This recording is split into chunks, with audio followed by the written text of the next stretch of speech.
안녕하세요. 천안에 사는 45세 여성입니다. 저는 30대일 때 40대가 오는 걸 막연히 무서워했던 사람입니다. 그런데 벌써 머지않아 50대를 앞두고 있는 지금은 이상하게 평온합니다. 아무래도 제가 평범하지 않은 파란만장한 삶을 살아서 그런가 봅니다. 오늘은 감히 어쩌면 저보다 인생 선배님들 앞에서 제가 그동안 살아온 제 인생 이야기 한번 털어놓으려 합니다. 오늘 제 사연 함께 들어주시고 아낌없는 응원과 여러분의 생각 많이 남겨주시면 정말 감사하겠습니다. 그럼 제가 많은 힘을 얻어갈 것 같습니다. 저는 남들보다 조금 늦은 나이에 결혼을 했습니다. 결혼을 늦게까지 못한 특별한 일이나 아픈 사정이랄 건 따로 없었습니다. 그냥 일하면서 바쁘게 살다 보니 남들 결혼할 때 못했고 정신 차려보니 제 옆에는 그렇다 할 짝이 없더라고요. 만약 과거로 돌아간다면 저는 사랑을 마음껏 할 것 같아요. 사랑하는 것도 짝을 만나는 것도 다 좋은 때가 있다고 생각하거든요. 남편은 제가 37살일 때 처음 아는 사람 소개로 만났습니다. 그는 39살이었고 저보다 2살 연상이었습니다. 30대 적정 나이를 넘어가면 아무래도 짝을 찾기가 쉽지 않잖아요. 주변에 일단 싱글인 사람이 별로 없는 건 둘째치고 나이가 있는 만큼 다들 보는 눈이 높아지니까요. 그런데 이상하게 남편과 저는 첫눈에 서로를 마음에 들어 했습니다. 첫 만남부터 좋았지만 아무래도 둘 다 40대를 바라보는 적지 않은 나이라 20대 때처럼 막 스파크가 튀고 불타오르는 연애를 한 건 아니었어요. 그 대신 저희는 굉장히 안정적이고 편안한 연애를 했습니다. 연륜이 있으니 서로가 싫어하는 행동을 굳이 하지 않았고 서로를 무척이나 배려하면서 만났습니다. 적어도 연애할 때까지는요. 결혼도 연애처럼 그렇게 심플한 관계였으면 얼마나 좋았을까요? 저희는 그저 그런 스쳐 지나가는 가벼운 만남은 아니었지만 그렇다고 해서 처음부터 결혼할 마음으로 사귄 건 또 아니었어요. 그런데 몇 번 만나고 금방 이런 생각이 들기는 했습니다. 저 사람이랑 나 지금 이렇게 서로 잘 맞고 편한데 만약 결혼을 하게 된다면 어떨까 하는 생각이요. 저는 상대방이 부담스러워할까봐 따로 내색하지 않고 속으로 생각했어요. 그런데 신기하게도 그 사람 역시 그때 저와 같은 생각이 들었나 봐요. 조심스럽게 제게 말을 꺼내더라고요. 그러지 말고 우리 더 늦기 전에 결혼하는 게 어때? 지금이랑 달라질 건 크게 없을 거야. 우리 지금처럼 편안하고 안정적이게 만나자. 난 이렇게 따로 시간 내서 각자의 집에서 만나는 거 말고 우리만의 공간을 만들어서 언제나 함께이고 싶어. 싫어? 내키지 않아? 미안해요. 나 섣불리 대답 못하겠어. 당연히 나도 안정적인 게 좋아. 그런데 결혼은 아무래도 연애랑 다르게 당장 생각해야 할 게 많잖아. 아이 문제도 그렇고 조금 머리가 아프네. 아이? 응. 분명 결혼하면 어른들은 아이 바라실 거야. 근데 난 아이 낳을 생각 전혀 없거든. 지금 급하게 가진다 해도 이미 노산이라서 나도 아이도 건강하리란 보장이 없으니까 무섭기도 하고. 에이, 그런 거라면 걱정하지 마. 아이는 안 낳아도 돼. 난 그저 더 나은 우리 둘의 삶을 위해서 결혼하고 싶은 거니까. 그게 우리랑 어른들 입장은 다르니까. 딩크에 대해서는 각자 알아서 문제를 처리해보자. 당신은 당신 부모님만 설득하면 돼. 난 우리 부모님한테 잘 얘기할 테니까. 그럼 이제 우리 결혼에 아무런 문제 없지? 그게 가능할까? 가능하게 해야지. 남편은 원래부터 자기는 아이를 별로 좋아하지 않았다며 결혼 후 딩크족으로 살겠다며 제게 약속을 했습니다. 저는 아이를 좋아했지만 현실적으로 저희 나이가 맘에 걸렸죠. 그리고 혹시나 각자 부모님께 설명한다 해도 어른들 입장은 다를 수 있으니 예비 시부모님 인사드리러 가는 자리에 잔뜩 긴장하고 말았어요. 그런데 남편은 본인이 내뱉은 말처럼 알아서 잘 해결해뒀더라고요. 수지 씨, 애를 안 낳고 싶다면서요? 네. 엄마, 수지 씨만 그런 게 아니라 나도 같은 생각인 거 아시죠? 그래, 그래, 알지. 아이고. 아이, 근데 수지 씨 왜 이렇게 긴장했어요?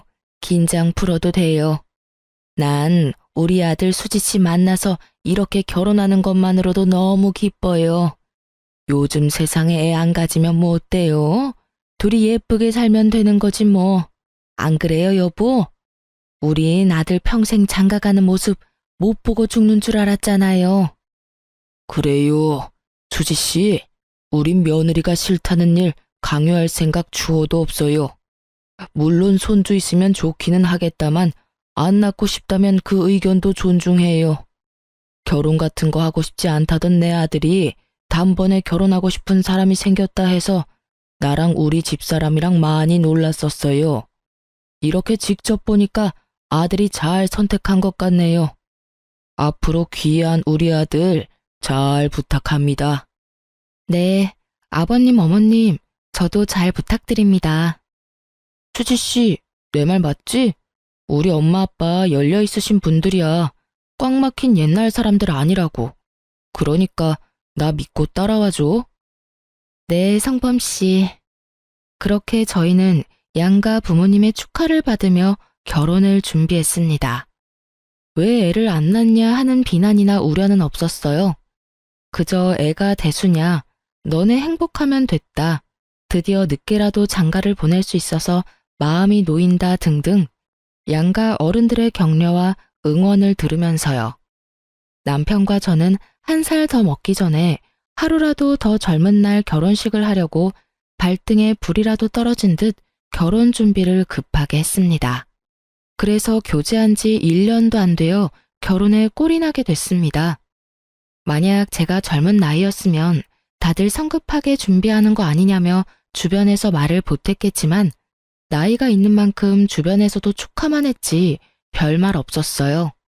저도 남자가 거기서 거기지 하며 큰 걱정은 없었고요.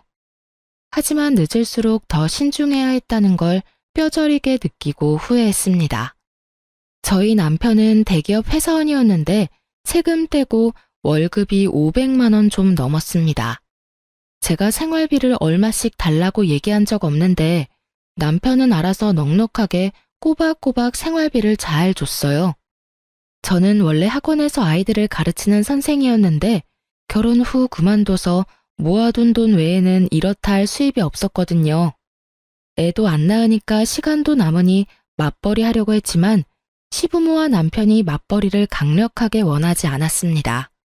아가, 여자는 내조만 잘하면 된다. 굳이 바깥일 안 해도 된단다. 여보, 나 못 믿어?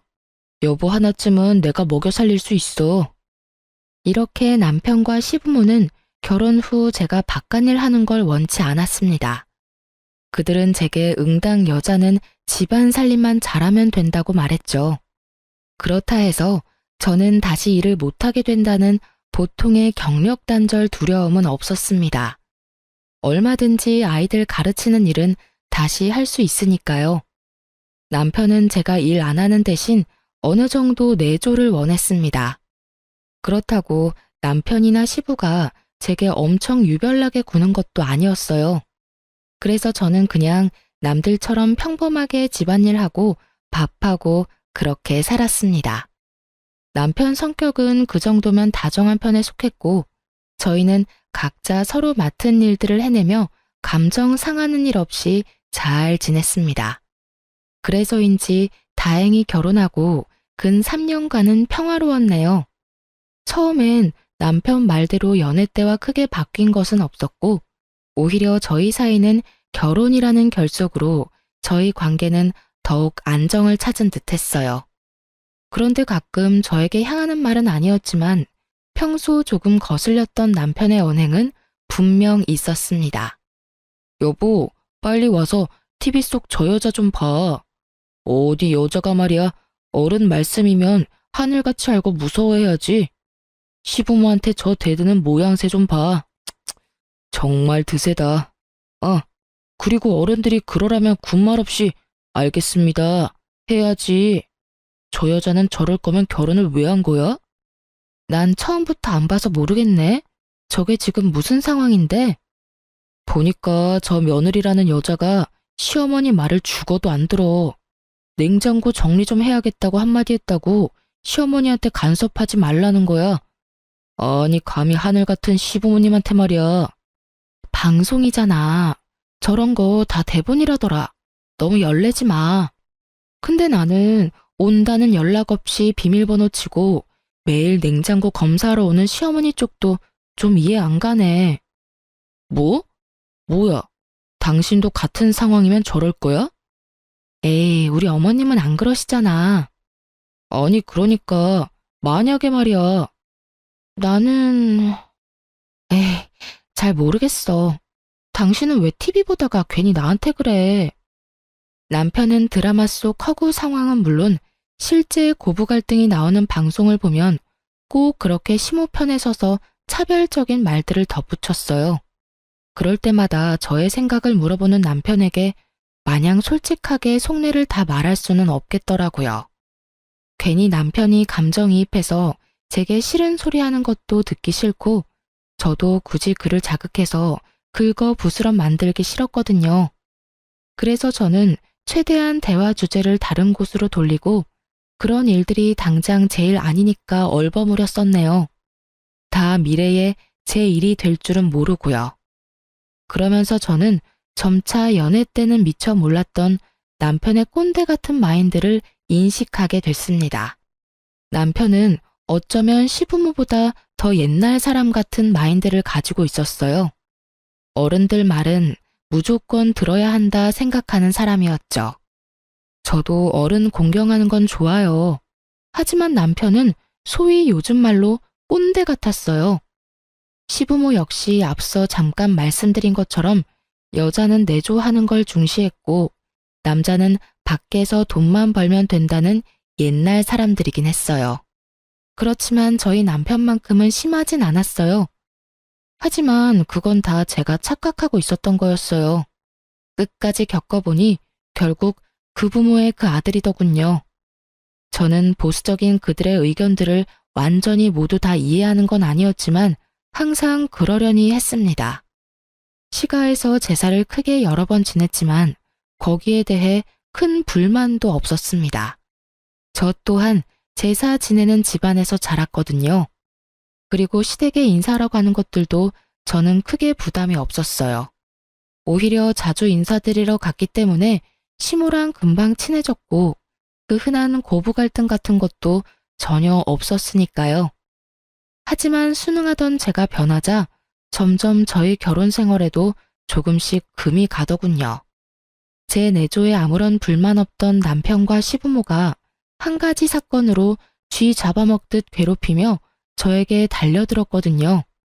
다름이 아니라 이미 저희는 3년 전에 아이를 낳지 않겠다 합의하고 결혼을 한 거잖아요. 그런데 갑자기 남편의 생각에 변화가 생겼는지 아님 시부모가 원하는 건지 뜬금없이 제게 아이를 낳자 하더군요.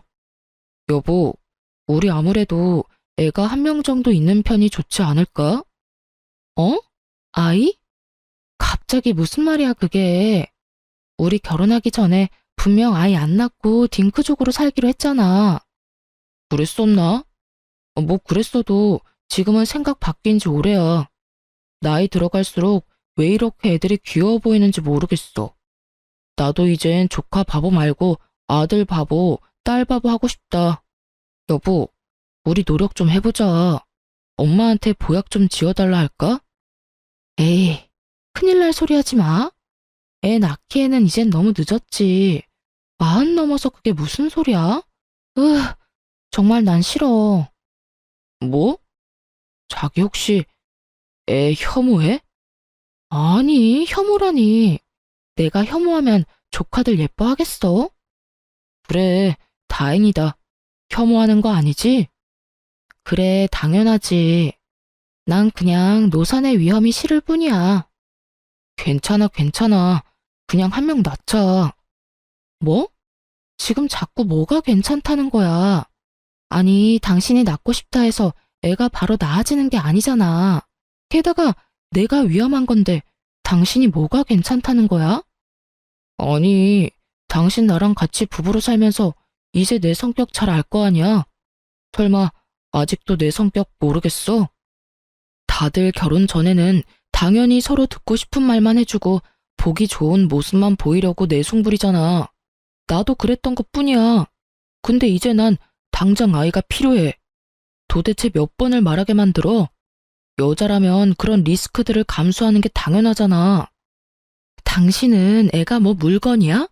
생명 이야기하는데 뭘 그렇게 마트에서 물건 고르는 것 같은 뉘앙스로 말해. 당신 뭐 필요하다고 말하면 애가 바로 생기냐고. 그리고 진짜 말하는 거 너무 웃기잖아. 나보고 리스크를 감수하라고? 당신 만약 나 애 낳다가 죽기라도 하면 어쩔 건데. 나 지금 엄청 무서워. 난 분명히 노산 싫다고 말했었잖아.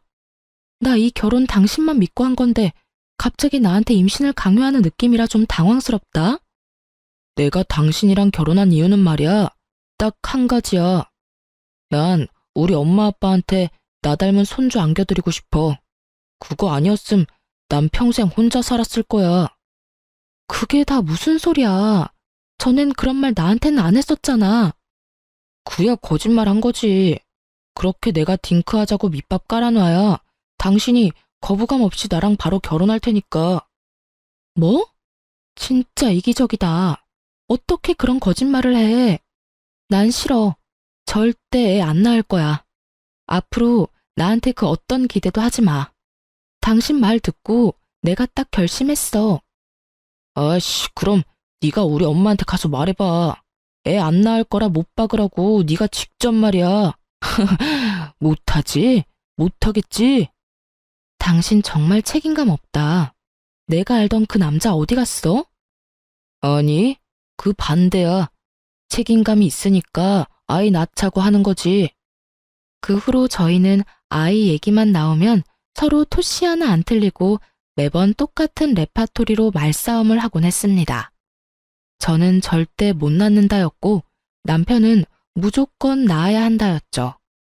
남편의 집요함이 통하지 않자 얼마 안 가 시부모까지 대놓고 임신 압박을 주더라고요. 너희는 아직까지 아무런 소식 없냐? 네? 빨리 낳고야 싶죠. 그런데 아빠, 이 사람이 영 협조를 안 해요. 엄마, 와이프가 노산이라 자꾸 애 낳기 싫대요. 얄밉게 남편은 시부모 앞에서 본인은 애 낳고 싶은데 와이프가 싫다고 해서 못 낳는 중이라고 쐐기를 박았습니다. 그러자 시부모의 모든 원망의 눈초리와 질타는 제게로 날아오더군요. 그게 아버님, 어머님. 어머, 얘, 너 결혼까지 했는데 그런 무책임한 말이 어딨니? 애는 낳아야지. 그리고 너 얼마 전에 어떤 50대 여자도 건강하게 임신해서 출산까지 한 거 아니? 그 사람 뉴스에도 나왔어. 그러니까 너도 너무 겁먹지 말고 자신감을 좀 가져라. 죄송합니다. 저희 애 안 낳아요. 저는 분명 결혼 전에 양가 부모님께 말씀 충분히 드린 걸로 기억해요. 그때 어머님 아버님도 괜찮다고도 하셨잖아요. 그거는 당연히 그때 일이고 지금 나는 하나도 괜찮지가 않어. 에이그 고집하고는 요즘 안 그래도 20, 30대 저출산 때문에 아주 심각하다는데 애미 넌 이 나라를 생각하는 마음 같은 건 조금도 없니? 얼른 한 명 낳아서 애국해야 할 거 아니야? 에휴. 시모에 이어 시부가 제게 애국심이 없다며 혀를 끌끌 찼습니다. 그 뒤로 시모는 TV 속 나오는 사연들처럼 말도 없이 수시로 저희 집을 들이닥쳤습니다. 청소를 똑바로 해라. 매일 새 반찬 미리 만들어놔라. 잔소리 폭탄을 하며 제게 스트레스를 줬어요. 그러다 하루는 온 가족이 또 저를 회유하려고 하더군요. 시모는 저 먹일 잔뜩 보약을 지어와서 이렇게 말했습니다. 아가, 일전에 너 애기 낳기 싫다는 말은 내 못 들은 걸로 하마. 자, 이거 여자 몸에 좋은 한약이다. 한의원 가서 제일 귀하고 비싼 것들로만 지어왔으니까 넌 그냥 삼시세끼 밥만 잘 챙겨 먹고 이 한약들 한 방울도 남김없이 야무지게 챙겨 먹어라. 한약이요? 그래, 임신 잘 되는 한약이야. 와, 당신 정말 결혼 잘했지? 이렇게까지 배려해주는 시부모님 세상 어디 없어. 시부모와 남편 중 단 한 명도 제 이야기를 들어주는 사람은 없었습니다. 벽에 대고 얘기하는 느낌이라 저는 입을 꾹 다물어 버렸어요. 그러자 시무는 안 되겠다며 제 손을 꼭 붙잡고 눈물 그렁그렁한 눈으로 애원했어요. 아마 강압적인 방법이 안 되니까 눈물 호소한 거였겠죠? 예, 너 무섭고 힘든 마음 왜 모르겠니? 충분히 안다. 그럼 일단 노산이 무서운 거면 산부인과 진료라도 받아보자꾸나. 애를 꼭 낳든 안 낳든 여자는 자궁이 건강해야 해, 응? 이게 다 너를 위해서야. 시모는 저를 볼 때마다 그렇게 끊임없이 설득과 강요를 했고 결국 끈질긴 시모 덕에 마음 약한 저는 시모가 예약한 산부인과 진료를 남편과 함께 받으러 갔습니다. 의사는 산모가 고령이기는 하지만 나이에 비해 건강하고 산전 검사 결과 임신이 아예 불가능한 게 아니라 하더군요. 그리고 오히려 저보다는 남편에게 경고를 했습니다. 남편분, 웬만하면 담배랑 술을 줄이세요. 그럼 저희 아직 임신하기 늦지 않았죠? 아이 가질 수 있는 거죠? 네, 다만 건강관리 잘하세요. 그때 의사가 하는 말에 저도 묘한 안도감이 들면서 잠깐 희망을 봤던 것 같아요. 또 시부모와 남편의 말을 들었을 때는 임신이라는 게 무섭게만 느껴졌는데 장소가 산부인과다 보니 엄마가 되고 싶다는 본능이 깨어나더라고요. 당신 이래도 또 노산 타령할래? 지금 안 낳으면 우리 영영 애 못 가져. 좋아. 그 대신 딱 한 명만 낳는 거야? 정말? 절대 고집 안 꺾일 것 같더니 이렇게 쉽게 꺾였어. 고마워 여보. 저는 나름대로 큰 결심한 건데 그 순간에도 제게 꺾였다라는 과격한 표현을 쓰는 남편이 한편으로는 좀 못나 보이기도 했습니다. 그런데 사실 친정아빠도 그즘 손주 보고 싶다고 자주 말했었고 저도 티는 안 냈지만 신우가 낳은 시조카 크는 모습 보면서 마음이 혼란스럽긴 했어요. 시조카가 3살인데 너무너무 귀여웠거든요. 시조카도 그렇게 귀여운데 제 자식이면 도대체 어떤 감정이 들까 궁금했습니다. 잘 생각했다. 아가, 정말 잘 생각했어. 넌 아이 낳기만 해. 우리가 다 키워줄 테니. 그리고 네 남편이 너 모시고 살 거다. 그럼요. 제가 마누라 여왕님처럼 모시고 살아야죠. 하지만 그 평화도 잠시였네요. 제가 애를 낳는다는 결정에 양가 집안에서 더할 나위 없이 너무 좋아하셨죠. 물론 저희 친정엄마는 노산이라 제 건강 걱정을 많이 하셨고요. 시모는 저를 잘 보살피겠다며 저희 엄마를 안심시켜줬어요. 그리곤 제게 본격적으로 임신 준비를 해야 한다며 앞으로 손주 생길 때까지 최선을 다해 제 건강만 생각하라고 신신당부했습니다. 시댁 행사는 물론이고 제사 전부 오지 말라더군요. 스트레스 받으면 아이가 안 찾아온다고요. 속물인가 마음에 찔리긴 했지만 임신을 빌미로 시댁을 안 가도 되니 솔직히 너무 편하고 좋더라고요. 아가, 첫째도 건강, 둘째도 건강, 셋째도 건강. 몸도 마음도 건강해야 아기가 찾아온단다. 앞으로는 내 말만 들어. 그럼 애는 금방 생길 거다. 네, 어머님. 넌 참 복 받았어. 그치? 네, 어머님. 챙겨주셔서 감사합니다. 그럼. 나 같은 시어머니 어디 없다. 그런데 시모는 점점 제 생활 모든 것을 컨트롤하려 했어요. 이유는 모르겠으나 가까운 국내 여행도 못 가게 했으니까요. 여행을 간다고? 안 된다. 부정 타. 네? 부정 탄다고요?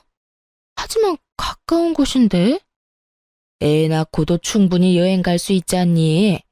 예, 임신이 쉬운 줄 아니? 지금부터 행동거지 똑바로 해야지.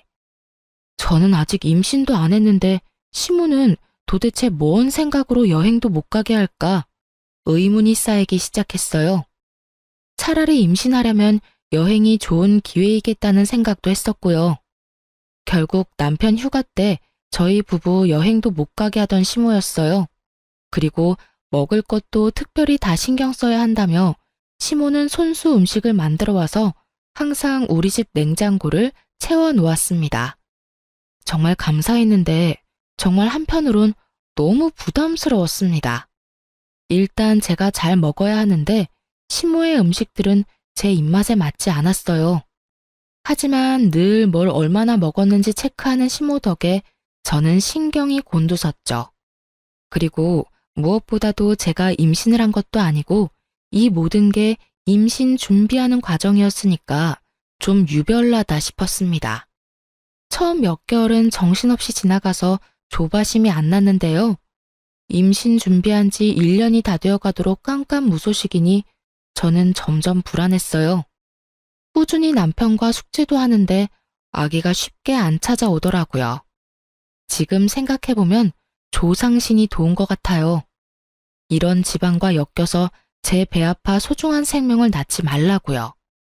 시모는 일주일에 적게는 한 번씩, 많게는 두세 번씩 전화가 왔어요. 처음엔 시모가 제 상태를 조심스럽게 물어봤었는데 시간이 지나자 퉁명스럽게 제게 쏘아붙였어요. 걱정하는 어투에서 짜증과 화로 바뀌어 갔습니다. 나중엔 친정 욕까지 하더군요.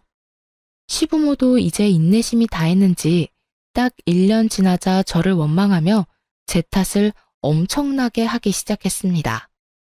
예, 아직이냐? 네, 어머님. 에휴, 나만 발벗고 나서서 노력하면 뭐해? 너네 최선을 다해 노력하고 있는 거 맞냐? 그럼요. 근데 왜 아직이냔 말이야? 운동은 꾸준히 하고 있고? 네. 보약은? 잘 먹고 있죠. 네 시아버지도 이제 포기했다. 혹시 너 건강에 무슨 문제 있는 거 아니냐? 안 그래도 산전검사 얼마 전에 했는데 다 정상이래요. 정말 해도 해도 너무한다. 내가 널 얼마나 지극정성으로 케어했니? 아마도 네가 아닌 다른 사람이었다면 말이야. 그 사람은 벌써 애 둘 셋은 낳았을 거야. 죄송합니다. 너 정말 죄송하기는 하니? 너 임신하기 싫어했잖냐? 속으론 사실 잘 됐다고 생각하고 있지? 에휴, 이렇게 해도 쉽게 못 낳는 딸내미를 결혼시킨 사돈은 무슨 배짱인 거야? 사돈도 정말 생각이 없나 봐. 아주 양심이 없어. 불쌍한 내 아들 어떡할 거냐? 어머님, 그건 말씀이 좀 지나치세요. 어머머, 너 눈 똑바로 안 뜰래? 참나, 우리가 해준 보약이랑 반찬들은 받아 먹을 때만 좋았지? 내가 그 정성을 다했는데 너한테 고작 이런 말도 못해? 아무리 그래도 친정 부모님 함부로 말씀하시는 건 아니죠, 어머님. 애초에 임신은 제 욕심이 아니라 어머님, 아버님 욕심에서부터 시작된 일이잖아요. 그리고 제가 보약 그만 지어달라 말해도 억지로 지어와서 먹이셨고 반찬도 알아서 해먹는다 해도 어머님이 고집 부리셨잖아요. 좋은 마음으로 저는 어머님이 하라는 대로 한 수밖에 없어요. 그러니까 더 이상 저희 친정 부모님 욕보이지 마세요. 꼴에 자존심 부리기는 큰 소리를 칠 입장이냐 네가? 아니 그냥 남들처럼 임신만 하면 끝나는 일인데 그게 어려워? 그리곤 시모는 기회를 많이 줬다며 자포자기한 목소리로 그러더군요. 에휴, 됐다. 애는 됐어. 더 이상 희망 고문 당하기 싫다. 아무래도 너라는 그릇이 잘못됐어. 임신은 글러먹은 것 같다. 아이고, 그동안 너한테 쏟아부은 내 시간과 정성, 돈 아까워라. 예, 요새 네 신우 고깃집 일손이 모자라.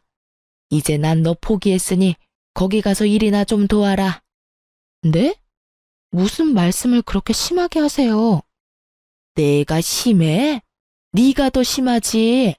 예, 너 솔직히 내가 많이 배려해줘서 그동안 제사도 혼자 쏙 빠지고 시집와서 네가 한 게 뭐가 있냐? 요즘 인건비가 금값이라는데 가족끼리 도와야 하지 않겠냐? 내가 너한테 쓴 돈이며 시간이 다 얼마야? 돈으로 환산해봐라. 그거 내 딸한테 다 갚아. 밥은 줄 테니 돈은 바라지 말고 무급으로 일해라. 네가 여태 누린 것들 말야. 눈에 보이지 않아도 다 빚이야. 빚이요? 웃어? 이게 정말 정신 못 차리네. 네, 웃기네요. 어머님 결국 이러시려고 애 낳기 싫다는 저 들들 볶으신 거였어요? 너 뭐라고 했냐 지금? 싫습니다. 저 아가씨 가게에서 노동하려고 이 결혼한 거 아니에요. 애초에 어머니한테는 제가 애 낳는 수단 그 이상도 그 이하도 아니었나요? 저는 그래도 한 가족이라 생각했어요. 참나, 끝까지 자존심 부리네. 못하겠으면 당장 내 아들이랑 이혼해라. 이게 어디서 감히 받기만 하려 해? 고깃집 도와주는 게 뭐 어렵다고 정말. 시모가 친정을 들먹이며 선을 넘기 시작할 때 고민할 것도 없이 이 집안과 연을 끊어야겠다 마음먹었어요. 그날 저는 남편을 시댁에 끌고 가 당당하게 소리쳤어요. 저희 이혼하겠습니다. 애 안 낳기로 합의하고 결혼했는데 갑자기 애 낳으라고 온 식구가 강압적으로 난리치던 것도 억울하고요. 이젠 애 못 낳는다고 구박하는 거 더 이상 저도 못 참겠어요. 너 지금 무슨 행패야? 어머님이 말이야. 나 임신 못하는 그릇이래. 그러니까 아가씨 부부 고깃집 가서 무급으로 일이나 도우라잖아. 여태까지 내가 시가 식구들에게 빚만 졌으니까 몸으로 갚으라고. 그래서 그게 뭐? 진짜 이혼한다고 할 줄은 몰랐는지 시부모 꽤 당황하더라고요. 하지만 시부모나 남편이나 끝까지 절 무시했습니다. 그래, 이혼하자. 엄마 말이 다 맞는 말이구만. 뭐? 너도 끝까지 참 쓰레기구나. 처음부터 나 속여서 결혼한 거 보면 답 나온다. 저런 부모 밑에서 뭘 배웠겠니? 뭐? 근데 이게? 남편이 제게 달려들자 시부모는 더럽게 엮이지 말라면서 그를 말리더군요. 집도 우리 아들이 했고 해온 거 없는 넌 그냥 그대로 몸만 나가면 된다. 아니요. 제가 해온 혼수는 다 가져가야죠. 에휴, 독한 것. 저는 결혼 전에 해온 혼수를 이삿짐 센터 통해서 전부 친정에 옮겼습니다. 친정 부모님한테는 내막을 자세하게 얘기는 못했지만 이혼한다고 말씀드리니 두 분 다 알겠다고만 했어요. 저는 남편과 시댁에 정이 떨어진 대로 떨어진 상태라서 최대한 빨리 이혼하고 싶었습니다. 그렇게 2달 만에 합의 이혼했고 아빠는 딸이 이혼녀가 된 것을 받아들이기 힘들어 보이셨어요. 엄마는 아무래도 제가 임신으로 시달렸던 것들을 대충은 아니까 저한테 이혼 잘했다고 하셨고요. 이혼 후 억압되었던 결혼 생활에서 벗어나서 저는 다시 일을 시작하고 바쁘게 지냈습니다. 그러던 어느 날 전 남편을 소개해줬던 지인에게서 연락이 왔어요. 그놈 재혼한 거 알아? 재혼했어? 내가 미안해. 그런 놈인 줄도 모르고 소개시켜줘서. 전 남편이 저랑 이혼한 지 1년도 안 돼서 재혼을 했다고 하더군요. 저는 지인에게 과거의 사람이고 괜찮다 했지만 지인은 정말 그런 쓰레기인 줄 몰랐다고 미안하다 사과했어요. 아니야, 난 괜찮아. 근데 이젠 그놈 내 인생에서 말끔히 아예 지우고 싶어. 근데 있잖아, 그게 다가 아니더라. 그놈 재혼 상대가 글쎄 막 출산한 미혼모라는 소문이 쫙 퍼지더라고. 재혼한 지 얼마 안 됐는데 갓난아기 데리고 다니는 걸 본 사람이 있나 봐. 그래서 알아보니까 그 미혼모가 내 대학 후배더라. 세상 참 좁지? 그리고 지금부터 내가 하는 말 잘 들어야 해. 너무 충격받지 말고. 들어보니 지인의 대학 후배인 여자는 어느 날 갑자기 배가 부른 상태로 나타났대요. 점점 배는 불러오는데 누구랑 결혼한다는 소식은 따로 없고 다들 아기 아빠가 누군지 궁금해했지만 알려주지 않았다네요. 그래서 미혼모구나 지레짐작하고 있었는데 아무 말 없던 후배가 갑자기 결혼한다며 지인들에게 청첩장 돌리며 자기 미혼모 아니라고 해명했다고 하더라고요. 남자친구랑 잠시 헤어졌다가 다시 붙었고 애는 혼자 키우려 했는데 같이 키우기로 했다고요. 네, 그 여자는 사실 제 남편의 상간녀였고 저희가 혼인 관계에 있을 때 남편의 아이를 가진 거였어요. 어쩐지 제가 이혼하자고 할 때 한 번도 붙잡지 않는 남편 보고 조금은 이상하다 생각은 했어요. 설마 여자가 있을 줄이야 생각도 못했네요. 저는 상간녀의 연락처를 얻어냈고 더 이상 바보처럼 당하고만 있지 않으리라 다짐했습니다. 여보세요? 네, 말씀하세요. 저 누군지 알겠어요? 저희 남편 전 부인 아니세요? 내 번호도 알고 있었나 봐요. 그럼요. 바람 맞죠? 맞으면요? 소송해야죠. 맘대로 하세요. 그깟 상간녀 위자료? 우리 어머님, 아버님이 다 해결해 줄 거예요. 와, 어이가 없네. 너 인생 그딴 식으로 살다가 천벌 받아. 천벌? 누구한테? 난 지금 너무 행복하게 잘 지내는데? 그래, 벌 받기를 기도하고 기도할게. 호웃음 치는 상간녀와 더 이상 대화가 안 통하더라고요. 상간 소송을 제기하겠다고 내용 증명을 보냈더니 역시나 상간녀 대신 전 남편이 내용 증명 받는지 화를 내며 전화가 오더군요. 여보세요? 야, 너 지금 뭘 보낸 거냐? 보면 몰라? 상간녀 소송 걸었지. 참나, 이제 와서 무슨 상간녀야. 이 눈치 없는 여자야. 우린 벌써 서로 협의 이혼했고 이혼했으면 소송까지 못 가. 너 나 재혼했다는 소식 듣고 많이 배 아팠나 보다. 아님 너는 그 고생을 해도 못 낳았는데 난 이렇게 쉽게 아빠가 돼서 부럽기라도 해? 혹시 질투? 질투 같은 소리 하고 있네. 알려면 좀 똑바로 알던가. 우리 이혼한 지 1년도 안 됐어. 상간녀가 임신한 사실 하나만으로 당신의 외도 사실은 입증이 된 거야. 외도 사실 알게 된 지 3년까지 상간소송 가능한데 이건 몰랐어? 그럼 좀 조용히 재혼하지 그랬어. 아주 떠들썩하게 해놓고 내가 모르길 바라는 게 이상하지. 나 이제 한 아이의 아빠고 그 사람이 이제 내 와이프야. 남의 가정 파탄 내지 말고 차라리 합의를 하자. 그래, 지금 가정은 얼마나 갈지 내가 응원하면서 지켜볼게. 한 번 바람 피운 놈이 두 번은 못할까. 넌 절대 인간 못 돼. 전 남편은 그렇게 10살 어린 상간녀 대신 제게 합의금 1,000만 원을 보내줬습니다. 차라리 외도 사실을 제가 처음부터 알았으면 모르겠는데 이렇게 뒤늦게 알고 이혼 다 하고 다시 소송까지 가는 게 번거롭더라고요. 그래서 저는 1,000만 원 받고 깔끔하게 털어냈다고 생각했어요. 전 남편은 제게 돈을 보내고 지긋지긋하다며 다신 연락할 일 없었으면 좋겠다더군요. 그렇게 3년이라는 세월이 흘렀고 최근에 모르는 번호로 전화가 자주 왔어요. 너무 집요하게 오길래 한 번 받았는데 잊고 지냈던 전 남편이라는 작자였어요. 여보세요? 누구세요? 당신이야? 당신 맞아? 아, 지가 연락하지 말라고 하더니 이렇게 먼저 연락하는 경우는 뭘까? 우리가 연락해서 정리해야 할 게 뭐가 아직 남았니? 당신 맞구나. 번호 안 바꿨네. 우리 다시 합칠래? 당신도 나한테 마음이 아예 없진 않지? 뭐? 지금 혹시 만나는 사람 있어? 미쳤냐? 술 취했어? 나 만나는 사람 따로 있어. 지금 무슨 소름 끼치는 개소리야 한밤중에. 거짓말. 없지? 아직 남자 없는 거 맞지? 나 너랑 헤어진 뒤로 당신 계속 생각나더라.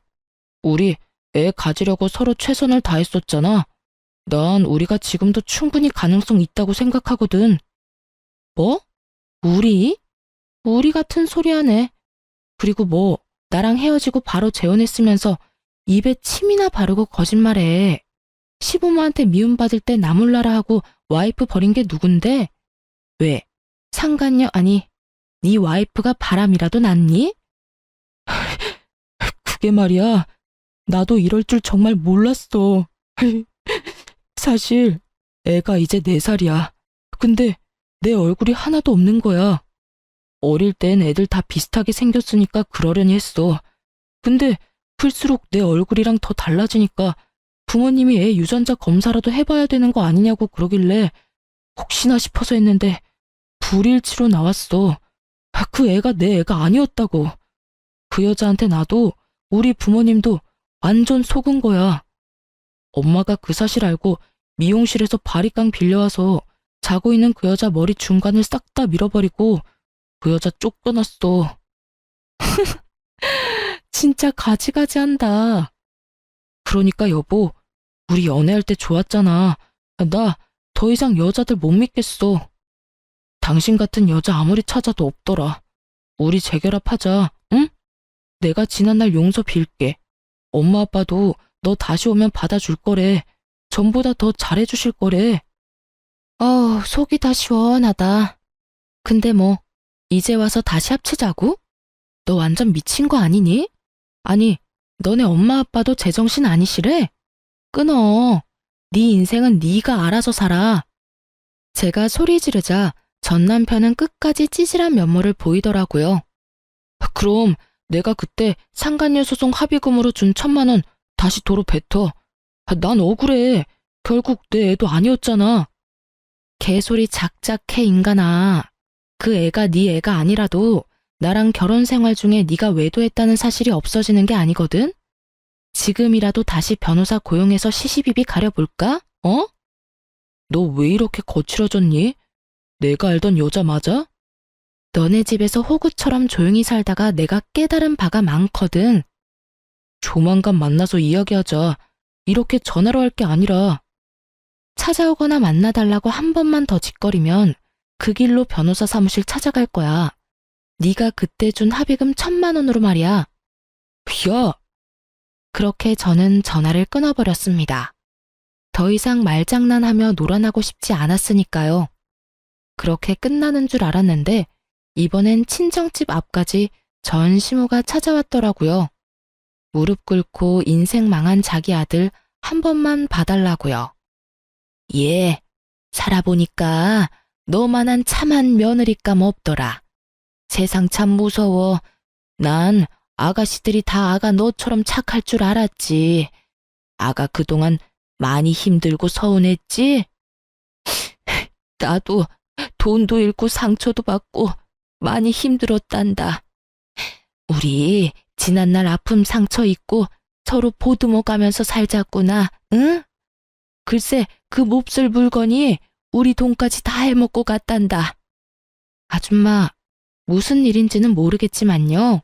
더 이상 제 알 바 아니잖아요. 소름 끼치는 소리 그만하고 일어나세요. 저보고 몸만 가지고 나가라던 그분이 지금 왜 이러시는 걸까요? 그리고 제가 미쳤다고 그 지옥을 제 발로 걸어 들어가겠습니까?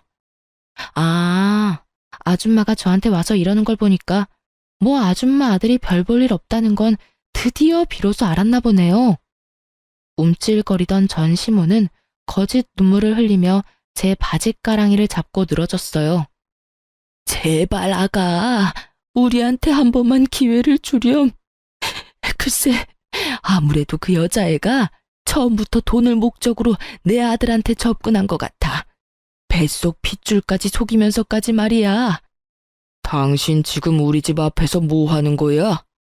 어머, 아이고 사돈, 오랜만입니다. 잘 지내셨어요? 잘 지냈냐고? 내가 당신이랑 당신 아들 때문에 잘 지냈을 리가 있겠어? 내 딸 눈에 피눈물 나게 한 것들 때문에 난 한동안 잠을 못 잤어. 오냐, 오늘 잘 찾아왔다. 너, 내가 전부터 주고 싶은 게 있었거든. 그때 그 광경을 목격한 저희 엄마는 너 잘 왔다면서 걸레반 구정물을 가져와 전 시모의 얼굴에 확 뿌렸답니다. 에이, 에이, 이게 뭡니까? 뭐긴 뭐야.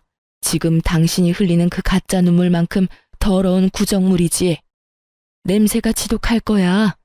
혹시라도 불쾌한 인간들 찾아올까봐 내가 몇 날 며칠을 썩혀놨거든. 아니, 사돈. 누구 보고 사돈이래? 경찰 부르기 전에 썩 꺼져. 못된 여편네야. 그렇게 저는 친정엄마 덕에 시원한 복수를 마무리할 수 있었습니다. 그 후로 전 남편은 지인들 사이에서 나쁜 소문은 무성해지고 평판이 급속도로 나빠졌다 합니다. 또 모임이란 모임은 쪽팔려서 전부 관뒀다고 하더라고요. 정말 쥐죽은 듯이 살다가 상간녀의 진실을 알게 된 후 초스피드로 이혼했다네요. 그리고 아이 핏줄을 속인 것도 모자라 그 상간녀의 친정 부모가 알고 보니 전문 부동산 투자 사기꾼이었다네요. 지방에 있는 땅에 개발 소식이 들어온다며 투자하라며 권유해놓고 개발 가능성이 거의 없는 땅을 속여 팔아서 손해보게 만드는 수법이었죠. 전 시부모 그 전문 사기꾼들에게 홀려서 3천만 원씩 각자 투자했었다고 하더라고요. 땅을 1억도 안 되는 돈으로 살 수 있다고 꼬드기니 사돈이 설마 거짓말이라도 칠까 아니란 마음으로 종잣돈을 전부 투자했나 보더라고요. 솔직히 생돈 날린 시부모 한동안 시름시름 앓았다는 소식 듣고 꼴 좋다고 생각했습니다. 그놈의 손주 타령 그렇게 하더니 가짜 손주한테 그만 홀려서 상간녀 집안에 그동안 간이고 쓸개고 다 빼앗긴 거죠. 전 시부모와 전 남편 보면서 결국 제게 지은 죄가 있으면 다른 어떤 방식으로든 꼭 반드시 업보가 돌아온다 생각했습니다. 제게 상처 주고 저를 내쳤던 그들이 평화가 깨져서 너무 행복했어요. 하지만 그들의 불행을 너무 오랫동안 곱씹지는 않으려고요. 저도 건강한 마인드로 제 인생 잘 살아야죠. 그래서 이곳에 털어놓고 또 새로운 마음가짐으로 살아가려 합니다. 저는 아이들 가르치는 일 다시 하면서 안정 많이 되찾았고요. 현재 친정 부모님 집에서 같이 살고 있습니다. 하지만 이젠 상대방에게 맞춰가는 삶은 제게 어려울 것 같아요. 누군가를 다시 사랑하는 건 어렵더라도 그냥 저는 제 자신을 사랑하면서 제가 행복한 삶을 살려고요. 여러분도 여러분의 행복을 위해서 사셨으면 해요. 지금까지 긴 사연 들어주셔서 감사합니다.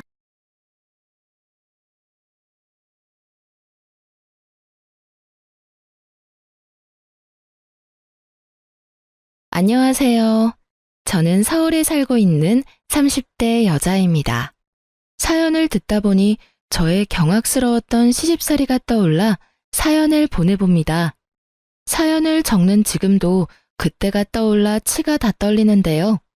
저의 경악스럽고 치 떨리는 시어머님 이야기 한번 들어보실래요?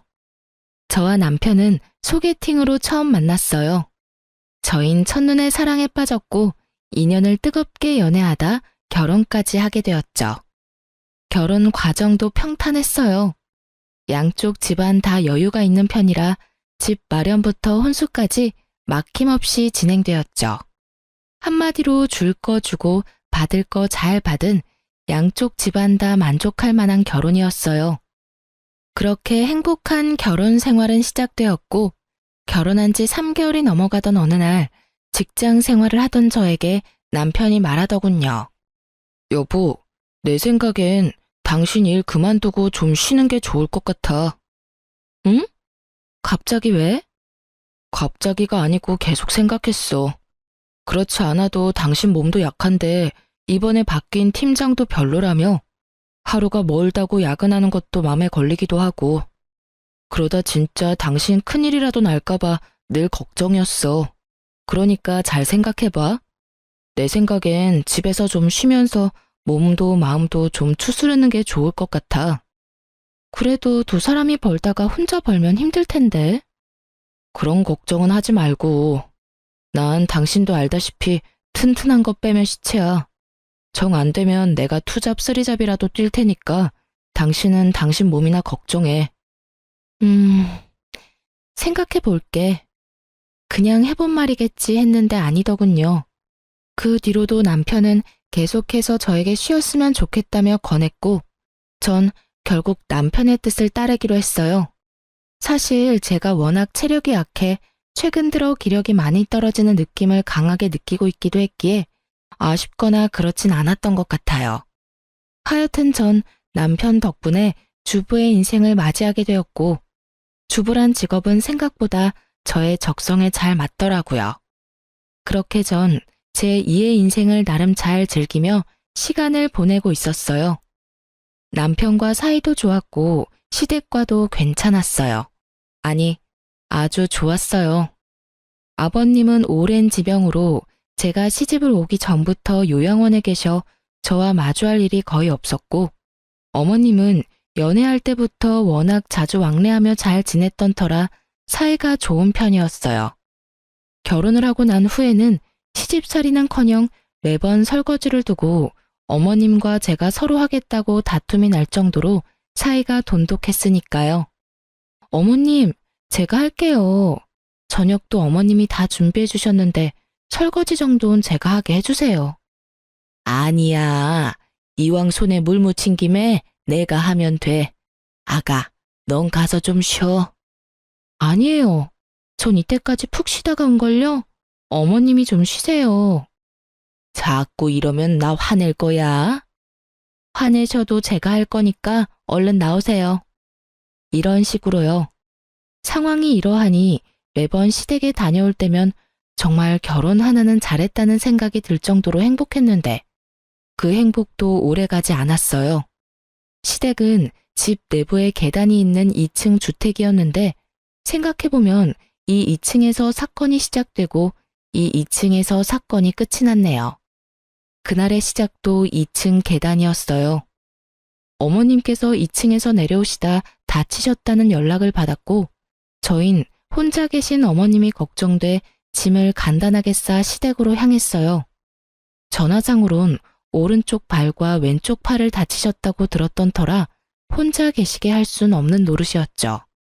그리고 워낙 다정하게 대해주셨으니 다 나으실 때까지 함께 지내는 것도 괜찮겠다 싶었어요. 시댁에 도착하니 어머님은 다친 팔과 발에 깁스하고 계셨고 저흰 정말 오기 잘했다며 다 나으실 때까진 시댁에 있기로 했어요. 하지만 전 자진해서 시집으로 기어들어온 것을 하루 만에 후회하게 되었습니다.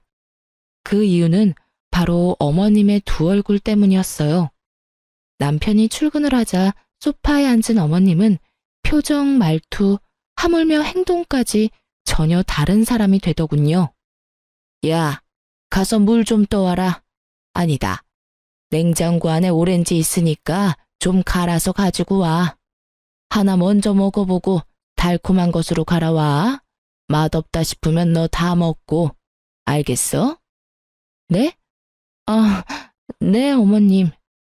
처음엔 너무 당황스러워 상황 파악도 제대로 되지 않은 채 어머님의 말씀에 따랐어요.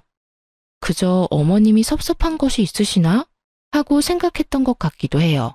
갑자기 행동이 확 바뀌시니 다른 생각은 들지 않았죠.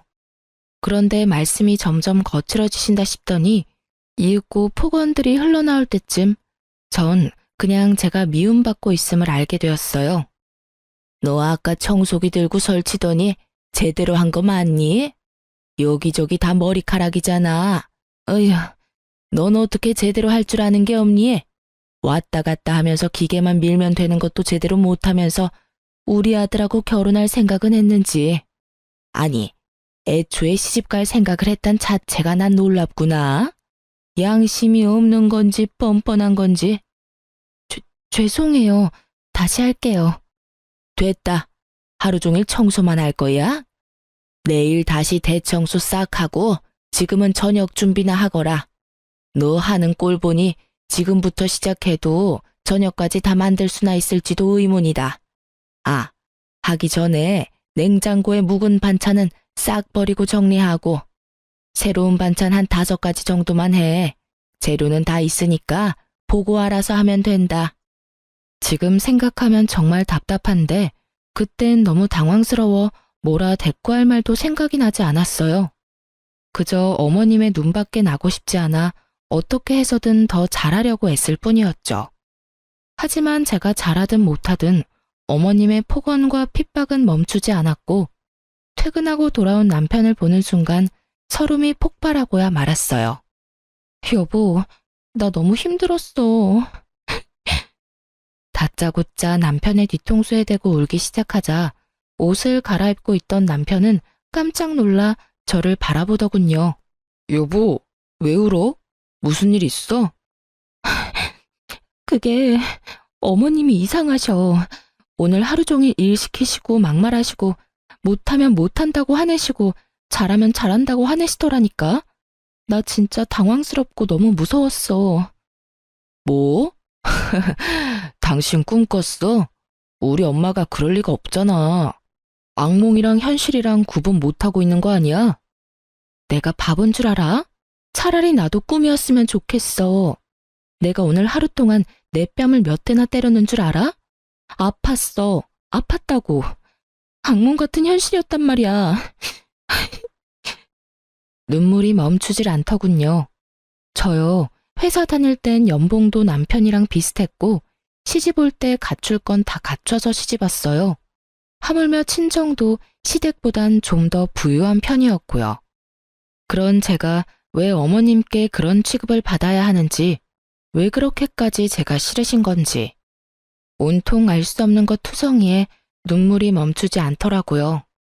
울부짖는 저를 보자 장난이 아니란 것을 깨달은 남편은 저에게 자세히 말해보라고 했고, 전 남편이 나가고 난 뒤부터 일어난 일들을 남편에게 말해주었죠. 제 이야기를 다 들은 남편은 저에게 어머님께 가보자며 1층 어머님 방으로 저를 데리고 가더군요. 어머님의 방문을 여는 순간 전 경악을 금치 못했습니다. 이게 다 뭐야? 엄마, 방이 왜 이래? 어머, 어머님, 방 꼴이 왜 이래요? 어머님의 방은 그야말로 개판이더군요. 엉망진창으로 어질러진 것은 물론이고 유리컵까지 깨져 파편이 여기저기 뒹굴고 있었어요. 분명 어머님 방 청소를 싹 다 했었던 전 정말 미치고 팔짝 뛸 노릇이었죠. 그거보다 더 미칠 노릇인 건 어머님의 말씀과 행동이었어요.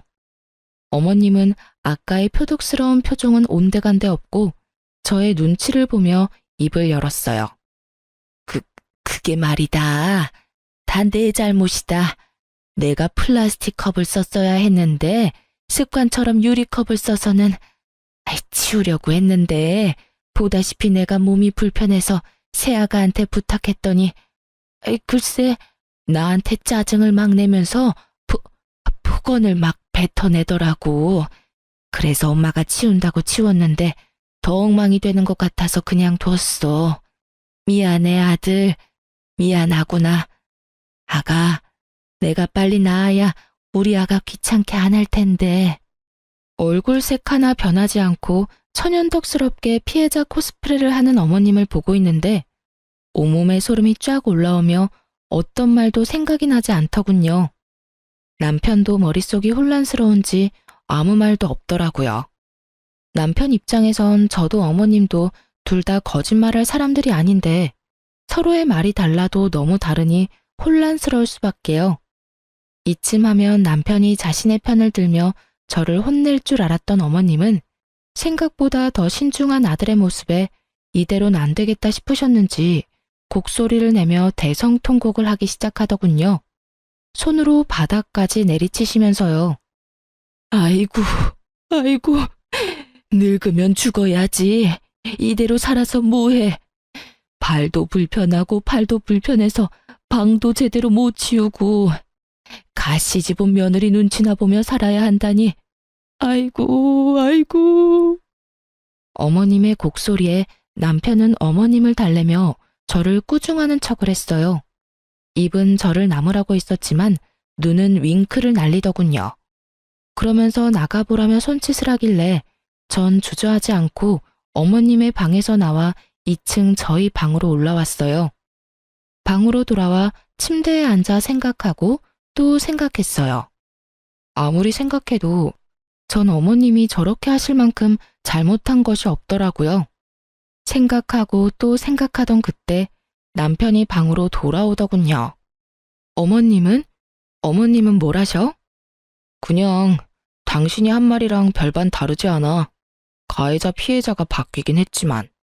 당신 설마 내가 진짜 그랬을 거라 생각하는 건 아니지? 나 진짜 아니야.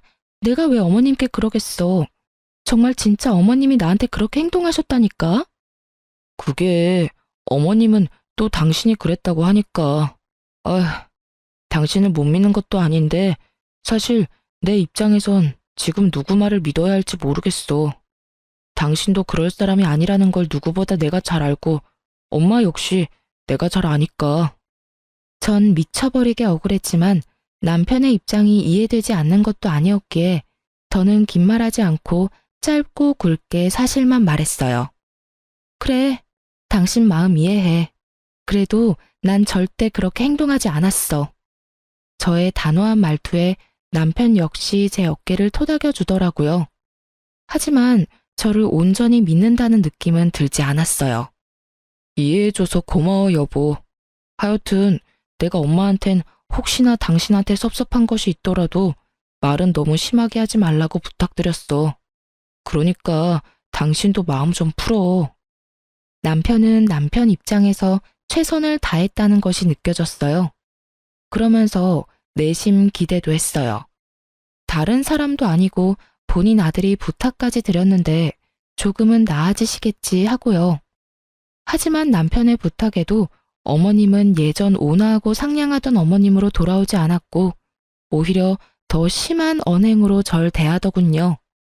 네가 내 아들한테 다 이르면 내 아들이 네 말을 믿어줄 거라 생각했니? 꿈도 야무지구나. 장학금까지 받으면서 대학교 다녔다고 하던데 다 거짓말 아닌지 몰라. 저렇게 생각이 모자라서야 장학금은 어떻게 받은 건지. 애초에 힘들게 일하고 남편한테 집안일 일러 바치는 게 제대로 가정교육 받은 사람의 행동인지도 잘 모르겠구나. 넌 친정에서 도대체 뭘 배워서 시집 온 게야? 친정에 돈도 좀 있다고 들었는데 신부 수업 같은 건 받지도 못했니? 도대체 이 상황에서 친정에 왜 나오며 신부 수업을 어떻게 받으면 이런 상황을 헤쳐나갈 수 있는지 정말 궁금해지더군요. 제가 너무 어이가 없어 헛웃음을 뱉으며 가만히 서 있자 어머님은 그 모습조차 보기 싫으셨는지 호통을 치셨어요. 너 지금 웃니? 내 말이 우스워? 아유, 됐어. 내가 너랑 무슨 말을 하겠어? 꼴도 보기 싫으니 가서 빨래나 하거라. 쓸데없이 세탁기 돌리지 말고 손빨래 해. 알겠어? 이렇게 말씀하시며 가라는 손짓을 하는데 이대로는 도저히 안 되겠다는 생각이 들더군요. 그래서 전 어머님과 이야기를 나눠보기로 했어요. 저 어머님, 저랑 이야기 좀 해요. 뭐? 할 말이 있니? 그게 제가 어머님께 혹시 뭘 잘못한 걸까요? 제가 저도 모르는 사이 섭섭하게 해드린 것이 있다면 말씀해 주세요. 아니면 뭐가 마음에 안 드시는 걸까요? 그게 뭐든 말씀해 주세요. 제가 다 고치도록 노력해 볼게요. 그렇게 노력할 필요 없다. 네가 노력한다고 해도 어차피 되지 않을 테니까. 아니에요, 어머님. 저 진짜 다 바꿀 수 있어요. 그러니 제발 말씀해 주세요. 저 진짜 어머님이랑 이렇게 지내는 거 너무 힘들어요. 난 네가 그냥 싫단다. 처음부터 그냥 보고 있는 것 자체가 너무너무 싫었다. 내 마음이 이런데 네가 어떻게 뭘 고치겠다고 그러는지. 네가 백날 노력해봐라. 내가 널 좋아할 일이 생기는가. 아, 임신이라도 하면 내가 바뀌겠지. 이런 생각은 하지도 마라. 난 그까짓 이유로 널 봐줄 생각 전혀 없으니까. 아휴, 경문이가 좋다고 해서 결혼시키긴 했는데 가까이 두고 보니 어찌 더 싫어지는 것인지. 에휴. 하여튼 노력 같은 거 하지 말고 시키는 일이나 잘하거라. 그리고 또 한 번 경문이한테 미주알 고주알 일러 바치는 날엔 이혼시켜버릴 테니까 알겠니? 이혼이라니 말씀이 너무 심하시잖아요. 제가 그렇게 싫으시면 애초에 결혼을 안 시키셨으면 되셨잖아요. 내가 결혼 반대했으면 우리 아들이 날 얼마나 미워했겠어? 난 우리 아들한테 미움받기 싫다. 그러게 애초에 네가 우리 아들이랑 결혼 안 했으면 서로서로 얼마나 좋았어? 이렇게 말씀하시며 깁스하신 왼손으로 컵을 들고 차를 드시는 모습을 보는데 정말 눈이 튀어나올 뻔했어요. 다친 손을 저보다도 더 잘 쓰시는데 어찌나 놀랐는지. 하물며 다친 다리도 멀쩡하신 것 같더라고요. 제가 너무 놀라 억소리를 내며 어머님을 보고 있자 어머님은 그제야 다친 손을 썼다는 사실을 자각하신 듯 어떻게 된 일인지 친절히 설명해 주시더군요. 아, 이거? 깁스할 정도는 아니고 가벼운 타박상이었는데 내가 해달라고 했다. 깁스 정도는 해야 너희가 여기 와서 날 돌봐줄 것이 아니냐? 설마 혼자인 날 두고 분가한다 할까 싶어서 두고 봤더니 기어코 네가 분가를 해? 어림도 없지, 암.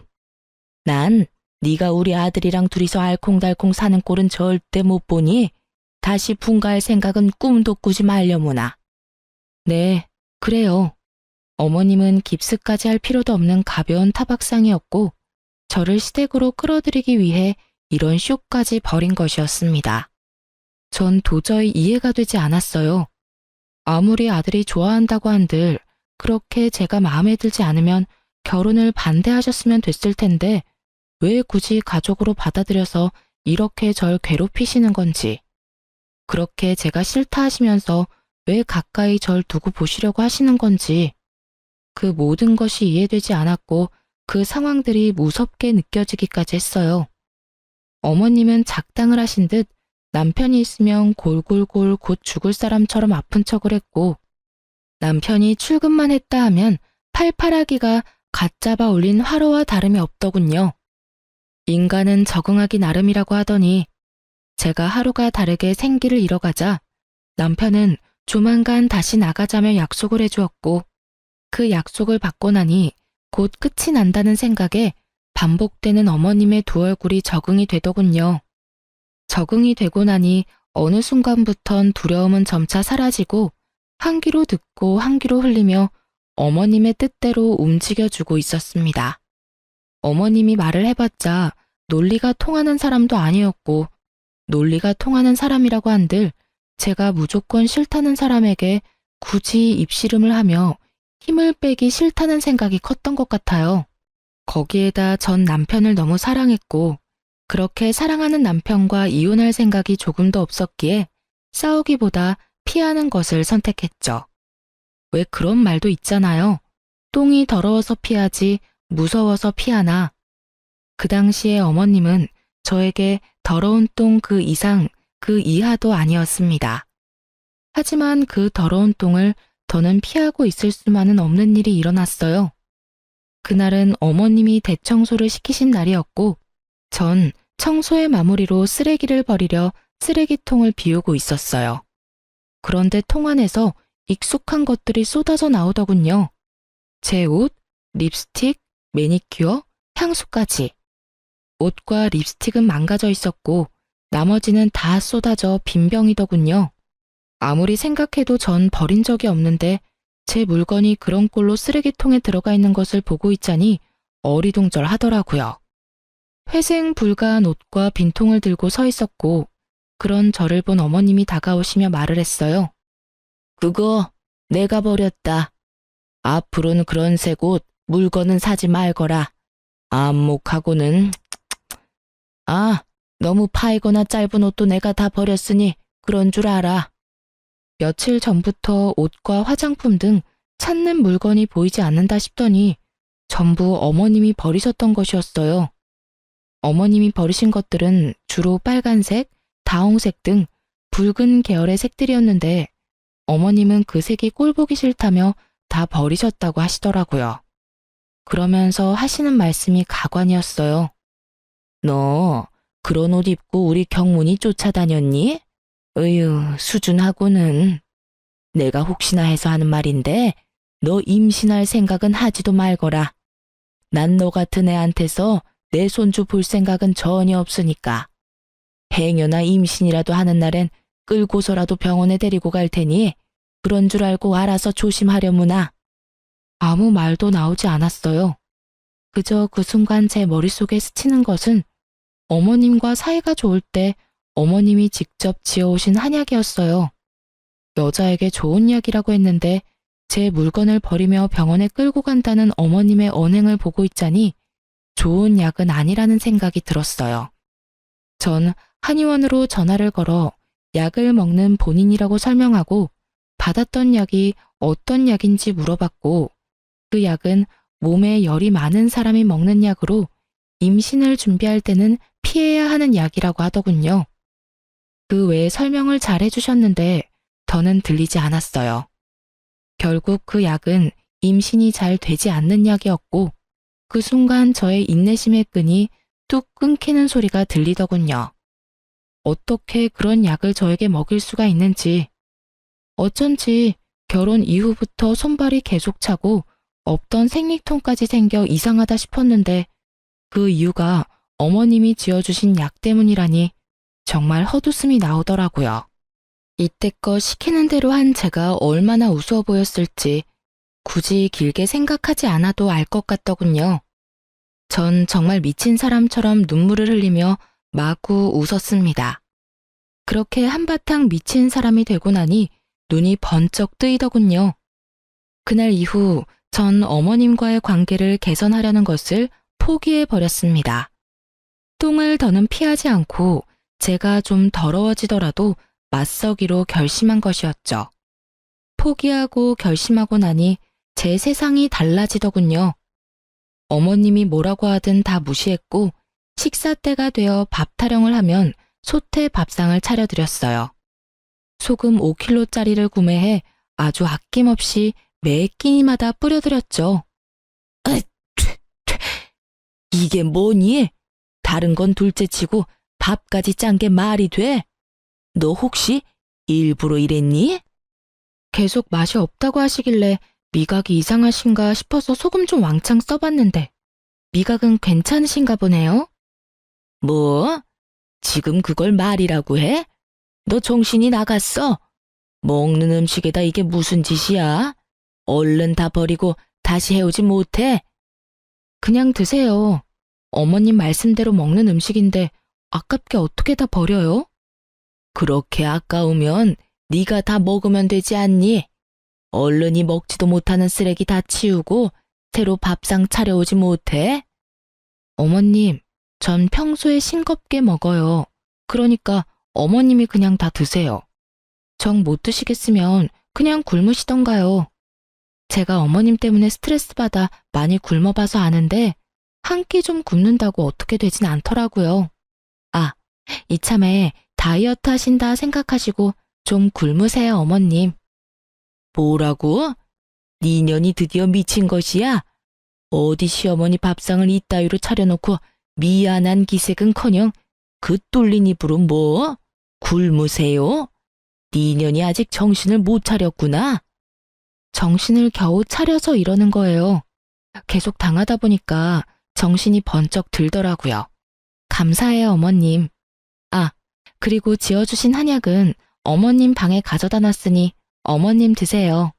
알아보니 그 약 몸의 열기를 내려주는 약이라고 하던데 어머님께 꼭 필요하신 것 같아서요. 식후 하루에 한 포씩 꼭 챙겨 드세요. 아시겠죠? 이년이 진짜? 저의 비아냥에 화가 잔뜩 난 어머님은 그릇을 다 엎어버리셨고 음식들과 함께 그릇들이 식탁 밑으로 떨어져 다 깨져버렸죠. 그릇을 다 박살내고도 분이 풀리지 않은 어머님은 여전히 씩씩거리고 계셨고 전 깨진 그릇을 피해 방으로 들어가 버렸습니다. 달라져도 너무 달라진 제 행동에 어머님도 크게 당황했는지 방까지 쫓아오진 않더군요. 그렇게 전 방에서 푹 쉬다가 남편이 오는 시간에 맞춰 주방으로 향했고 저의 예상대로 주방은 여전히 엉망이었어요.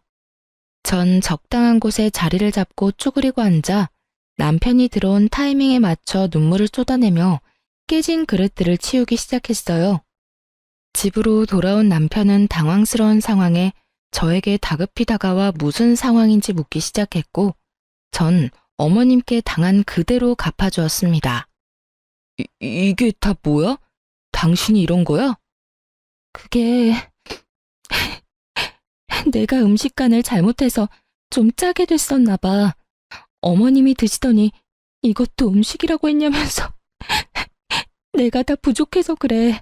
어머님이 화내실만 하지. 엄마가 이랬다고? 아, 당신 많이 놀랐겠다. 엄마가 이럴 사람이 아닌데 요즘 좀 예민하신가 봐. 일단 당신 이리 나와. 내가 치울게. 아니야. 손댄 김에 내가 할게. 괜히 당신이 치우다가 다치면 어떡해. 안 다치고 조심히 치울 수 있으니까 이리로 나와. 얼른. 그러다 당신 다치기라도 하면 나 너무 속상할 것 같아서 그래. 얼른. 결국 어머님이 저지른 행패는 남편이 치우게 되었고, 그 모습을 다 지켜본 어머님은 약이 오를 대로 올라 더 심하게 저를 괴롭히더군요. 그러든가 말든가 저는 어머님의 괴롭힘이 괴롭지 않았어요. 똑같이 되돌려주면 되는 일이었으니까요. 어머님은 제 물건을 건드리는 일에 재미라도 붙이신 건지 제 물건을 또 버리기 시작하셨고, 이번엔 버리시는 모습을 제 두 눈으로 직접 보고야 말았죠. 제가 제일 아끼는 다홍색 팬츠를 다 뜯어버리고 계시더군요. 전 아무 말도 하지 않고 어머님 방으로 가 어머님이 평소 즐겨 입으시던 명품 재킷을 들고 나와 그 재킷에 어머님의 빨간 립스틱으로 그림을 그려버렸어요. 어찌나 부드럽게 그려지는지 기분이 다 좋아지더라고요. 자신이 아끼는 비싼 재킷이 망가지는 모습을 본 어머님은 개거품 물며 악소리를 지르기 시작했어요. 너 지금 뭐 하는 짓이야? 뭐 하는 짓은요? 어머님 따라하는 거죠. 앞으로 제 물건을 망가뜨리면 저도 똑같이 망가뜨려 버릴 거고, 밥상을 엎으시면 저도 밥상 다 엎어버릴 거예요. 그럼 어떻게 되는지 잘 아시죠? 어머님 아들이 또 깨진 그릇 조각이나 치우는 꼴 보기 싫으시면 서로 알아서 잘하자고요. 너 나한테 이따위 행동하는 거 내 아들이 알면 널 가만히 둘 줄 알아? 그럼 어머님은요? 잊으셨나 본데 전 어머님이 하신 그대로 다 똑같이 되돌려드리는 것뿐이에요. 이년이 너 진짜 내가 가만히 둘 줄 알아? 어머님은 화가 날 대로 나셨는지 소리를 지르며 제 머리채를 잡으려고 손을 뻗으셨고, 전 가뿐히 피하곤 어머님 손을 낚아채며 말했어요. 어? 이것도 조심하셔야 할 거예요. 제가 조금 전에도 말씀드렸죠? 다 똑같이 할 거라고. 제 몸에 손대시면 저도 똑같이 어머님 몸에 손대지 않겠어요? 뭐라고? 네가 내 머리채라도 잡겠다는 말이야? 네. 어머님이 정확히 이해를 못하시는 것 같아서 드리는 말씀인데, 어머님께서 혹여라도 제 머리채 잡으시면 저도 똑같이 머리채 잡을 거란 말을 하고 있는 거예요. 그러니 잘 생각하시고 행동하세요. 아들보다 어린 며느리한테 머리채 잡히고 싶지 않으시면요. 사람이 극한 상황에 처하니 정말 못할 일이 없더군요. 저도 제가 저런 말을 할 수 있는 사람이란 걸 상상도 못했는데, 사람이 끝까지 몰린 채로 폭발하니 언행에 서슴이 없어지더라고요. 저의 거침없는 언행에 시모는 치를 떨며 한 발 물러섰고, 그 후 어머님이 제 옷이나 물건을 망가뜨리는 일은 없었어요. 이제 좀 어머님이 정신을 차리셨나 싶어 밥상은 제대로 차려드렸더니 반찬 투정을 시작하더군요. 그때 든 생각이 사람은 쉽게 변하지 않고 사람은 절대 고쳐 쓰는 것이 아니라는 것이었어요. 야, 정말 이따위로밖에 못해? 일전엔 음식을 소태로 만들어 먹지도 못하게 만들더니 이번엔 왜 다 싱거워? 집에서 내 아들이 벌어다 주는 돈이나 펑펑 쓰고 놀면 음식이라도 제대로 해야지. 넌 어떻게 제대로 하는 일이 없니? 다 싱거우세요? 단 하나도 입맛에 맞는 게 없으신 거죠? 그래, 단 하나도 먹을 만한 것이 없다. 요리하면서 간도 안 봤니? 나무리고 국이고 다 싱거워서 먹을 수가 없구나. 그러면 드시지 마세요. 전 대답과 동시에 반찬과 국을 다 버려버렸고 그런 저를 보던 어머님은 또 노발대발하며 고함을 치시더군요. 너 진짜 뭐 하는 짓이야? 날 굶겨 죽일 셈이냐? 단 하나도 먹을 만한 것이 없으시다면서요. 그러면 다 버려야죠. 그렇지 않아요, 어머님? 그래도 그렇게 다 버려버리면 난 어떻게 밥을 먹으란 말이야? 간장이랑 드세요. 간장 드릴게요. 간장은 또 너무 짜니까 조금만 찍어 드세요. 짭짤하니 밥은 잘 넘어가겠네요. 전 어머님께 간장을 내어드렸고 어머님은 할 말을 잃으셨는지 간장이 담긴 종지만 넋놓고 보고 계시더군요. 그 표정이 아직 잊히지 않네요. 지금도 그 표정만 떠올리면 너무 통쾌하다니깐요. 하여튼 어머님은 이대로 안 되겠다 싶으셨는지 퇴근하고 돌아온 남편을 붙잡고 위주할 고주할 이르시더군요. 아들, 나 좀 살려다오. 저게 내 물건도 자기 마음대로 막 버리더니 밥도 제대로 안 주는구나. 이 엄마 굶어 죽게 생겼어. 글쎄 오늘은 반찬이 좀 싱거운 거 아니냐고 물었더니 소리를 꽥 지르면서 다 버리군. 간장 한 그릇 주면서 그거랑 밥을 먹으라고 하지 뭐니? 어머님의 하소연을 들은 남편이 저에게 이게 전부 사실이냐는 눈빛을 보내더군요. 그 눈빛을 읽은 저는 그야말로 연기대상급 연기를 펼치기 시작했어요. 어머님, 정말 저한테 왜 이러세요? 저번에 기껏 식사 차려드렸더니 너무 짜다고 밥상을 엎으시길래 이번엔 좀 싱겁게 했더니 이것도 먹으라고 해온 거냐면서 다 버리셨잖아요. 그리고 간장이나 내오라고 하셔서 제가 간장을 드린 거고요. 제가 그렇게 미우시면 차라리 밉다고 말씀을 해주세요. 매번 이렇게 앞뒤 다르게 행동하시지 마시고요. 저도 너무 힘들어요, 어머님. 저의 눈물 연기에 어머님은 더 큰 눈물을 흘리며 맞대응하셨고 남편은 눈물바다가 된 현장에서 곤란한 듯 미간을 부여잡고 한숨을 쉬더군요. 저와 어머님 사이에서 등 터지는 남편이 불쌍하긴 했지만 어쩔 수 없었어요. 남편은 어머님과 저 사이에서 누구의 말도 온전히 믿지 못하고 있었고 그 입장을 이해하기에 남편을 설득하는 방법 말곤 제 살 길은 이것뿐이었으니까요. 그렇게 저와 어머님의 살떨리는 전쟁이 계속되던 어느 주말이었어요. 남편과 방에서 시간을 보내던 저는 남편에게 간식이라도 챙겨줄 요량으로 방에서 나왔고 2층의 계단 끝에 계신 어머님과 눈이 마주쳤어요. 어머님은 방에서 나오는 저를 보며 씩 웃으셨고 전 2층엔 무슨 일이지? 하는 생각도 잠시 들었지만 그 일이 무엇이든 간에 저와는 상관이 없는 일이니 어머님을 지나치려 할 때 일이 일어났어요. 갑자기 어머님은 소리를 지르더니 계단에서 미끄러져 구르는 것이 아니겠어요? 아가야, 밀지 마. 살려줘. 전 정말 너무 당황스러웠습니다.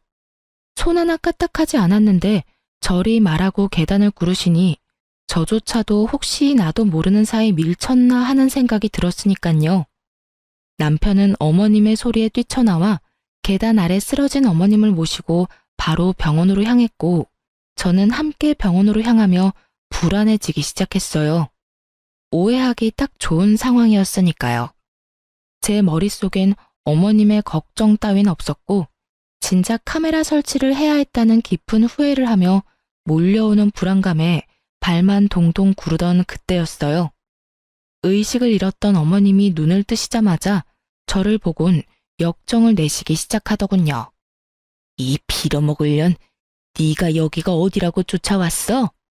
나 죽이려고 이까지 쫓아온 게야? 엄마, 괜찮아? 정말 이 사람이 엄마를 밀었어? 아이고, 아들, 이 빌어먹을 년이 날 보더니 그냥 밀어버렸어. 이 년이 엄마를 죽이려고 그랬다고. 그야말로 미치고 팔짝 뛸 노릇이었어요. 저의 결백을 증명할 방법이 없었으니까요. 전 절대 아니라며 주먹으로 가슴을 쳐댔고 남편은 혼란의 소용돌이 한가운데 서 있는 표정이었어요. 그때 어떤 부부가 응급실 안으로 급히 뛰어들어오더니 남편과 누워있는 어머님께 빠르게 다가오더군요. 전 누구인가 싶어 그 부부를 살폈고 남편의 입에선 놀라운 말이 흘러나오더군요. 형수님, 오셨어요? 이때껏 연락도 없으셔서 안 오시는 줄 알았더니 와주셔서 감사해요. 고마워, 형.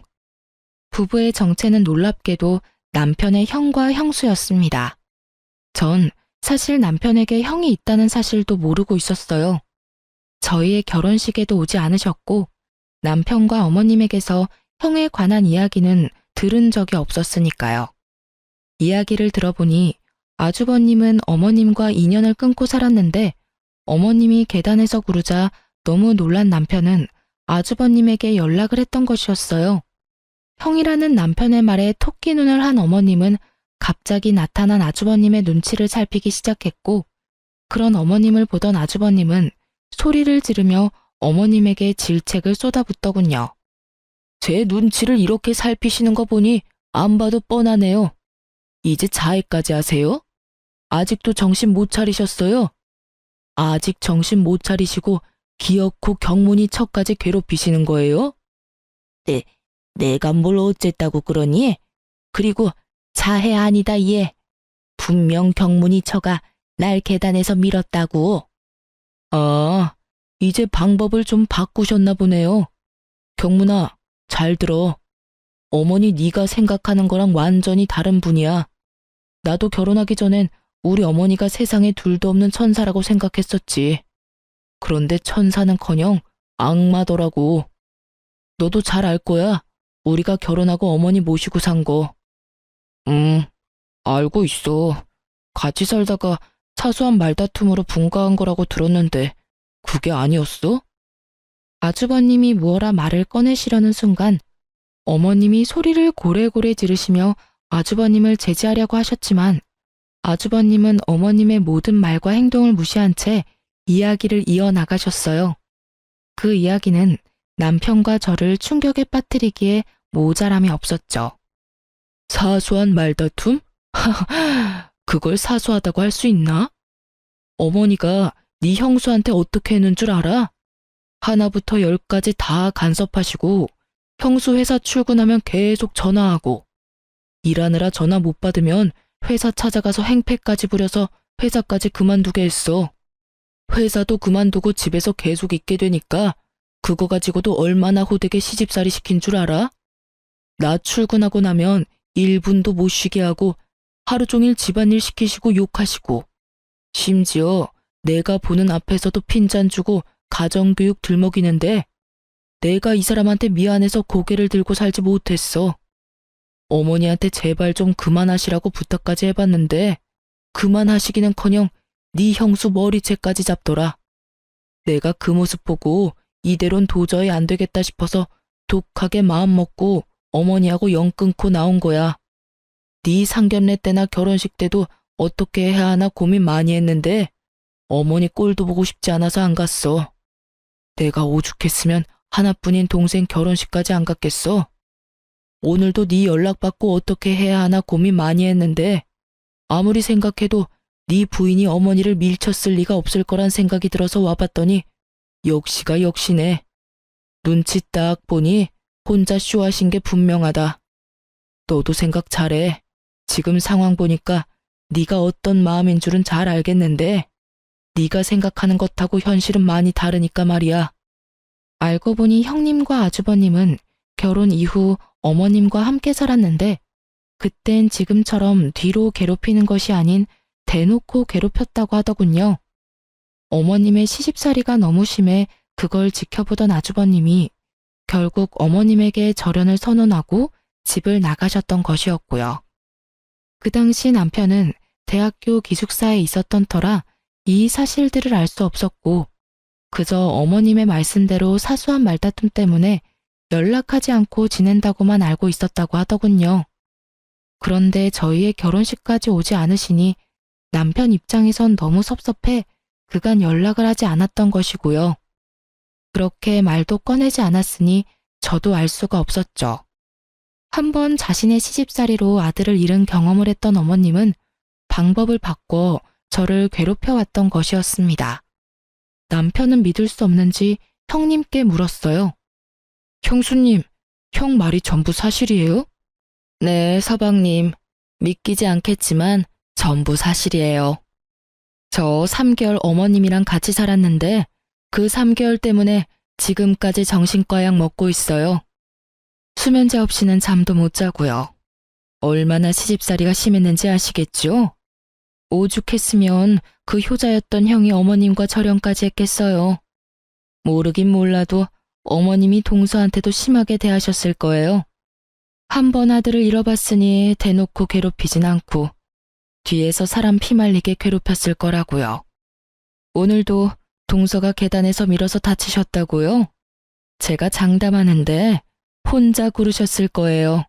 그러고도 남을 분이 어머님이시니까요. 정말 그랬단 말이죠.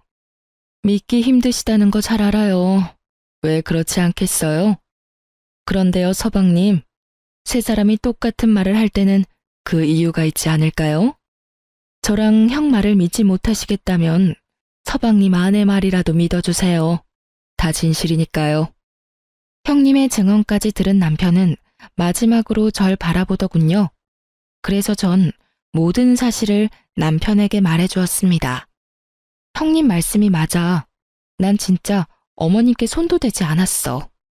어머님이 나랑 눈 마주치니까 웃으시더니 그대로 굴러 떨어지셨어. 그러게 내가 다 말했잖아. 당신 없으면 나한테 모질게 대하신다고. 나한테 임신할 생각은 하지도 말라면서 혹시나 임신이라도 하는 날엔 병원에 끌고 가신다고 하시더라.